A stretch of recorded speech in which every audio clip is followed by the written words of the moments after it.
السلام علیکم رحمۃ اللہ وبرکاتہ۔ معزز ناظرین کرام، آج میں بہت اہم موضوع پر اپنے جذبات و احساسات اور کچھ حقیقت پر سے پردہ اٹھانے کے لیے آپ کے روبرو ہوا ہوں۔ اور میں عموماً نہیں کہتا کہ میرے یہ ویڈیو کو شیئر کرو، لائک کرو، میں کبھی نہیں کہتا، لیکن آج میں آپ سے کہہ رہا ہوں کہ آپ اس ویڈیو کو اتنا پھیلائیے کہ یہ پیغام ہزاروں لاکھوں مسلمانوں تک پہنچ سکے۔ تو یہ صرف میرا اپنا پیغام نہیں ہے، بلکہ یہ شریعت مطہرہ اور انسانوں کی بھلائی کے لیے ہے اور انسانوں کی خدمت کے لیے ہے، اور انسانوں کی خدمت اللہ کے نزدیک سب سے پسندیدہ عبادت ہے، اس سے کوئی انکار نہیں کیا جا سکتا۔ تو آج میں آپ کے سامنے میں یہ کہنا چاہتا ہوں کہ اللہ تبارک و تعالیٰ جتنے بھی مخلوق پیدا کیا ہے، ان تمام مخلوق میں دو ذاتیں ہیں، ایک نر ایک مادہ، اور جتنے بھی مخلوقات اللہ پیدا کیا ہے، اور اس میں جو اسلام کے ماننے والوں کے لیے جو جانور حلال قرار دیا ہے اور کچھ جانوروں کو حرام قرار دیا ہے، تو اس میں اللہ کی بہت بڑی حکمت پوشیدہ ہے، اگرچہ کہ ہم اس کے اوپر غور و فکر کریں تو جو حرام جانور ہے ان کی ہر جانور کی ایک جبلت ہوتی ہے، اور مختصراً میں یہ کہہ رہا ہوں کہ وہ جبلت اس جانور کے استعمال سے وہ جبلت انسان میں سرایت کر جاتی ہے، تو اسی لیے ایسے جانوروں کو حرام قرار دے دیا گیا ہے کہ تمہارے لیے فائدہ مند نہیں ہے، مضر ہے، اور وہ جانوروں کو حلال رکھا ہے جس میں آپ کی جبلت نہیں بدلتی، وہ غریب قسم کے ہوتے ہیں، اور وہ اس جانور کا گوشت جو ہے نا انسانوں کے لیے نقصان دہ نہیں ہے۔ ایک مختصر تمہید ہے۔ اب ہمارے پاس جو بیلر نام کا، جو چکن کے نام سے جو آج کل ہر دسترخوان کی جو ہے نا وہ ڈش لازمی ہو گئی ہے، اور اس کو کئی انداز میں اس کو پکا کر جو ہے نا سامنے رکھا جا رہا ہے، اور اس کو ہر طبقے کے لوگ اس کو جو نا شوق سے استعمال کر رہے ہیں۔ اب میں یہاں پر ہمارے مسلمانوں میں دو طبقوں سے میں یہ سوال کر رہا ہوں، ایک مفتیان کرام اور دوسرے مشائخ عظام۔ یہ دو ایک ایسے اہم ہمارے مسلمانوں کے اہم ستون ہیں کہ ان کے سائے میں ہزاروں مسلمان جو ہے نا رہتے ہیں اور ان کی بات کو فالو کرتے ہیں، سنتے ہیں، عمل کرتے ہیں، لیکن آج یہ دونوں بھی اس معاملے میں بالکل خاموشی اختیار کیے ہوئے ہیں۔ اور میں مشائخ عظام کو اس لیے میں خاص طور سے خصوصیت یہ دے رہا ہوں کہ اگر ان کے نام کے ساتھ مولانا نہیں لکھا گیا یا ان کے القابات نہیں لکھے گئے تو ان کو جلال آ جاتا کہ میں جو ہے نا اتنے بڑے خاندان کا ہوں، میں پیر طریقت، رہبر شریعت، فلانے فلانے فلانے فلانے۔ مبارک ہے بھائی، اللہ آپ کو اور القابات سے نوازے، آپ کے چاہنے والے اور القابات لگائے آپ کو، ہم اس کے اوپر کوئی اعتراض نہیں ہے، لیکن آپ جتنے القابات لگا رہے ہیں، جہاں مولانا کا استعمال کر رہے ہیں، علامہ کا استعمال کر رہے ہیں، تو کیا آپ کی یہ ذمہ داری نہیں ہے کہ اپنے پیروکاروں کو حق کی بات بتائے، ان کی رہبری کرے، ان کو حق اور ناحق کی ان کے اندر تمیز پیدا کرے؟ کیا یہ آپ کی ذمہ داری نہیں ہے؟ اب یہاں پر جو بیلر کا گوشت استعمال ہو رہا ہے، میں بحیثیت حکیم پہلے بات یہ کہہ رہا ہوں، میں بحیثیت حکیم اس کے وہ اہم پہلو آپ کے سامنے رکھ رہا ہوں جو آپ کبھی سوچنے کی بھی تصور نہیں کیا، سوچے تک نہیں، بس صرف کھانا ہے، سامنے آ گیا، کھانا ہے، اپنی بھوک مٹانا ہے، ذائقہ بڑھانا ہے۔ اور ایک بات یہ ہو گئی کہ بھئی دوسرے گوشت، بڑے کا گوشت، چھوٹے کا گوشت مہنگے ہو گئے، یہ سستا ہے، اور یاد رکھیے آپ، جو چیز جتنی بیکار ہوتی اتنی وہی چیز سستی رہتی، آپ اس سے انکار نہیں کر سکتے آپ. ہاں، چائنا کا ماڈل ایک دم سستا رہتا لیکن وہ پائیدار نہیں ہوتا. وہ ہمارا انڈیا کا ماڈل آپ لیں گے، آپ برسوں چلتا، مہنگا رہتا. اتنی تو سمجھ بوجھ ہے نا ہمارے اندر. تو اب ہم جو سستی چیز استعمال کر رہے ہیں تو ہم کبھی غور و فکر کیے کہ اس کے اندر مضر اثرات کیا ہے؟ غور و فکر کیے تو اس میں بڑے بڑے سائنسداں اس پر ریسرچ کیے ہیں، اور آپ کو جو نا بتلایا بھی جائے گا کہ آج جو کینسر کی بیماری ہو رہی ہے یہ چکن کھانے والوں میں زیادہ ہے، پہلی بات. اور دوسری بات یہ ہے کہ یہ جو جانور ہے تھوڑی دور ہی اپنے پیروں پر چل نہیں سکتا، اور اگر آپ اس کو زبردستی آپ اس کے پیچھے بھاگیں گے تو 2-4 قدم پر وہ ہیبت کھا جاتا، اس کو ہارٹ اٹیک آ جاتا، مر جاتا انہیں. تو آج جو انسانوں میں جو ہارٹ اٹیک کی شکایت جو زیادہ بڑھ گئی ہے، ہر عمر کے لوگوں کو ہارٹ اٹیک آ رہا، اس کی ایک وجہ یہ بھی ہے. آپ تحقیق کر لیجیے، آپ ایک وجہ یہ بھی ہے. اور دوسرے اور ایک وجہ اس کے گوشت استعمال کرنے سے ہمارے جسم میں جو خارش پیدا ہو رہی ہے، کھجلی پیدا ہو رہی ہے. ہاں، لوگ پریشان ہیں لیکن کھانا نہیں چھوڑتے. یہ ایک مرض ہے. اور اس سے اہم بات آپ کو میں بتلا رہا ہوں، جیسا کہ میں نے پہلے کہا کہ اللہ تعالیٰ ہر جاندار کو، ہر جانور کی 2 ذاتیں بنایا ہے، ایک نر ایک مادہ.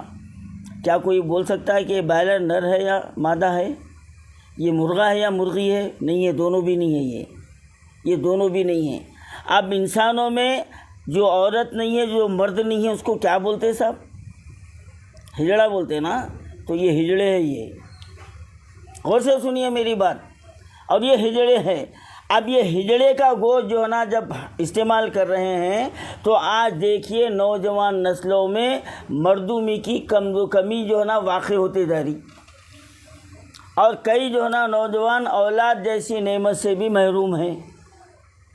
یہ بڑی میں خاص بات بتا رہا ہوں، میں طب کی بات بتا رہا ہوں میں آپ کو، کیونکہ یہ نہ عورت ہے نہ مرد ہے یہ. ہاں، اور دیکھیے آپ اس کے گوشت کے استعمال سے آج بے حیائی بڑھ رہی ہے. آج ہمارے بچیوں کے جو نا آنکھوں سے شرم کا پردہ ختم ہو گیا، شرم و حیا ختم ہو گئی. اور آپ تحقیق کر کے دیکھیے اس کی ایجاد کس نے کیا. یہ یہود و نصارہ کی سازش ہے، یہ کہ ایسے جانور کو ایجاد کیا جائے جو مسلمانوں کا اصل ان کا جو ایمانی جذبہ ہے وہ کمزور پڑ جائے.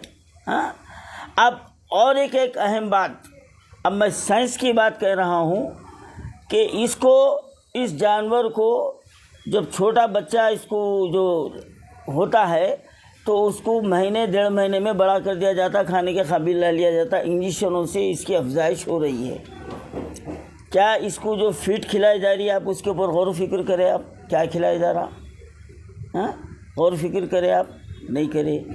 اور جیسا کہ بھینسوں میں ہے، جرسی گائے ہے، تو وہ جو ہے نا کسی بیل کے DNA کو لے کے جو ہے نا بھینس کے جو ہے نا رحم میں ڈالا جاتا ہے تو وہ حلال ہے. لیکن یہ اس کی پیدائش کیسا ہوئی بھائی؟ اللہ فرما رہا وَيَتَفَكَّرُونَ فِي خَلْقِ السَّمَاوَاتِ وَالْأَرْضِ. غور و فکر کرو، جو چیز سامنے آ جائے حلال بول کے کھانا مت شروع کرو، اس کے اوپر تحقیق کرو، ریسرچ کرو، معلومات کرو. آج کر رہا مسلمان. اچھا، عام مسلمان تو چھوڑ دو آپ، آج فتوے دینے والے کیوں خاموش بیٹھے ہوئے ہیں؟ کیا اللہ تعالیٰ آپ سے نہیں پوچھیں گا؟ اور ایک بات، اب میں اندر کا اس کے DNA کے اوپر بحث نہیں کروں گا صاحب. اب آپ کا کام ہے اس کے اوپر تحقیق کر لینا، کیونکہ میں یہاں فتویٰ دینے کے لیے اور حرام حلال کہنے کے لیے نہیں بیٹھا ہوں میں. اب اس کے لیے یہ دونوں کے اوپر ذمہ داری ہے، علماء اور مشائخ. اب یہ جو ہے نا اپنا فیصلہ سنانا کہ واقعی اس جانور سے، اس پرندے، اس سے جو بائلر، جو چکن جس کو کہا گیا ہے، کیا یہ جائز کے زمرے میں آتا ہے یا حلال کے زمرے میں آتا ہے یا حرام کے زمرے میں آتا؟ آپ کا کام ہے، میرا کام نہیں ہے. یہ میرا کام نہیں ہے. اب میں صرف ایک بات کی نشاندہی کرتے ہوئے اپنی بات کو ختم کر رہا ہوں. اب فیصلہ آپ کے ہاتھ میں چھوڑ رہا ہوں۔ آج شادیوں کے لیے 5 کنٹل 10 کنٹل کا آرڈر دیا جاتا، اور بڑے بڑے جو ہے نا فارم ہاؤسوں میں اس کی افزائش کی جا رہی ہے۔ آپ وہاں پر کھڑے ہو کر دیکھیے کہ جانور کو حلال کرنے کی اسلامی شرائط کیا ہے۔ اس کو 3 مرتبہ پانی پلانا ہے، پلایا جا رہا، اور یہ بھی ہے کہ باوضو رہنا یا کم از کم باطہارت رہنا۔ کیا یہ ذبح کرنے والا وضو سے تو چھوڑ دیو آپ، کیا نہیں باطہارت بھی رہتا؟ پھر تیسری بات، اس کے منہ میں گٹکا رہتا، اور اس طریقے سے منڈی کو پانی میں ڈباتا، اس کا پانی اس کے منہ میں جاتا بھی نہیں، گندا پانی ایسا ڈبا کے ایسا ایک چھری ایسا مار کے پھینک دیتا۔ ہزاروں مرغیاں صرف ہاتھ چلتے رہتا، کیا وہ بسم اللہ اللہ اکبر پڑھ رہا؟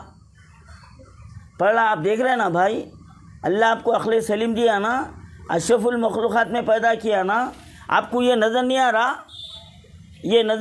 کیا مفتیان کرام کو یہ نظر نہیں آ رہا؟ ڈشا سامنے لے کے دے رہے تڑی، ہاں، مشائخ عظام اپنے مریدوں کو لے کے منگاتے جا رہے، وہ کیا بولتے، وہ پلیٹ میں جو آتا وہ جھینگا، وہ چکن فلانا دے رہے تڑی، یہ نہیں دکھ رہا صاحب؟ اب بیچنے والا تو قسم کھا کے بولیں گا کہ میں حلال کر رہا ہوں۔ ارے کیا حلال ہو رہا؟ کیا وہ حلال ہو رہا؟ کیا ایک چھری میں حلال ہو جا رہا؟ ابھی انہیں پھڑپڑاتے رہتی، اس کا جو ہے نا کھال نکال دی جاتی، کیا حلال ہو گیا وہ؟ اس کو پانی پلایا گیا، ہاں؟ ارے پھر جو ہے نا ایک چھری میں وہ صرف رگ کٹتی نہیں معلوم یا منڈی الگ ہوتی نہیں معلوم، ڈرم میں پھینک دیتا انہیں، تو پھر جھٹکے میں اس میں فرق کیا ہے صاحب؟ اب کون سا بیپاری اتنا جو نا ایماندار ہے جو منڈی الگ ہوگی تو بازوک رکھ دیں گا؟ ہے کیا؟ اگر وہ حیثو والا صحیح آدمی کو ذبح کرنے کے لیے کھڑا کرتا تھا، اور وہ کنٹلوں سے جو ہے نا ایک وقت میں 1 گھنٹے میں ذبح ہونے والے جانور نہیں ہوتے، اللہ عقل دیا نا، سوچو ذرا، سمجھ دیا نا، دماغ کو استعمال کرو۔ یہ حلال ہوا؟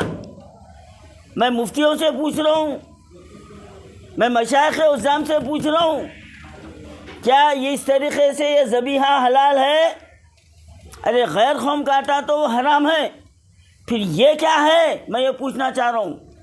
یہ اپنی آنکھوں سے دیکھ رہے ہیں نا آپ، پھر بھی استعمال کر رہے ہیں، پھر بھی جو ہے نا اپنے ایمان کو ختم کر رہے ہیں۔ علامہ اقبال نے فرمایا، اے طائر لاہوتی، اس رزق سے موت اچھی جس رزق سے آتی ہے پرواز میں کوتاہی۔ آج نہ نمازوں میں اخلاص ہے، نہ روزوں میں اخلاص ہے، ہاں، نہ حج و عمرے میں جو ہے نا اخلاص ہے، آج ہے نہیں ہے۔ ایک لقمہ حرام 40 دن کی عبادت کو ضائع کر دیتا ہے۔ کہاں ہے مسلمان؟ پوچھ رہا ہوں میں، اب کہاں ہے؟ کیا پیٹ ہمارا اسی چیز سے بھرے جانے والا ہے؟ غور کریے میرے بھائی، میں کوئی فتویٰ نہیں دے رہا ہوں، یہ اس کی ذمہ داری یہ دونوں پر ہے، اور بروز محشر یہ طبقہ اللہ کے پاس جواب دار رہے گا۔ بروز محشر مفتیان کرام، آج کوئی امام صاحب جو ہے نا مسجد میں نہیں بولتے، کئی کو نوکری جاتی، آج مفتی صاحب فتویٰ نہیں دیتے، کئی کو مفتی صاحب کو پکڑ لیتے، ہاں، ارے بڑے بڑے جو ہے نا دھارکاریاں ہیں اس کے اندر۔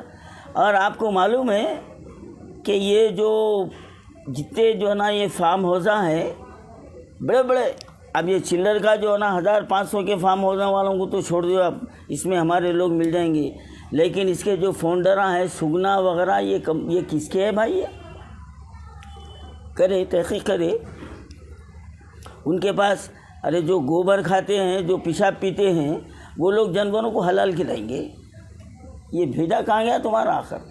ہاں، اور ہمارے بچپنے میں جو ہماری جو دیسی مرغی ہوتی تھی، اس کو جب ذبح کیا کرنے کے لیے اس کو تو پہلے 3 دن جو ہے نا گھر میں بند کر کے رکھتے تھے اس کو، اور اس کو اناج کھلایا جاتا تھا کیونکہ وہ بھی غلاظت کھاتی۔ 3 دن کے بعد اس کو ذبح کیا جاتا تھا۔ آج کیا ہے؟ صبح میں لا رہے ہیں فارم ہاؤس سے، ڈال رہے ہیں، پھینک رہے ہیں، ہاں، پھر بڑے مزے سے کھا رہے ہیں، پھر بول رہے ہیں ہماری دعا قبول نہیں ہو رہی۔ کہاں سے ہوں گی؟ یہ قبول ہونے والی نہیں ہے، جب تک کہ اپنی غذا میں شفافیت نہیں لائیں گے، حرام و حلال کی تمیز پیدا نہیں کریں گے، اور جس کے اوپر قوم کی ذمہ داری ہے وہ حق کی آواز نہیں اٹھائیں گے، قوم اسی طرح بربادی کے راستے پر رہیں گی، قوم پر اسی طرح ظالم و جابر جو ہے نا حکمراں مسلط ہوتے رہیں گے، اور ہمارے مذہب پر حملہ ہوگا، ہمارے رسول کی شان میں گستاخی ہوتے رہیں گی، لیکن ہمارا ضمیر زندہ نہیں ہوگا، ہمارا ضمیر زندہ نہیں ہوگا۔ کیوں نہیں ہوگا؟ اب یہ فیصلہ آپ کو کرنا ہے، اب اس کے آگے مجھے کچھ کرنا نہیں۔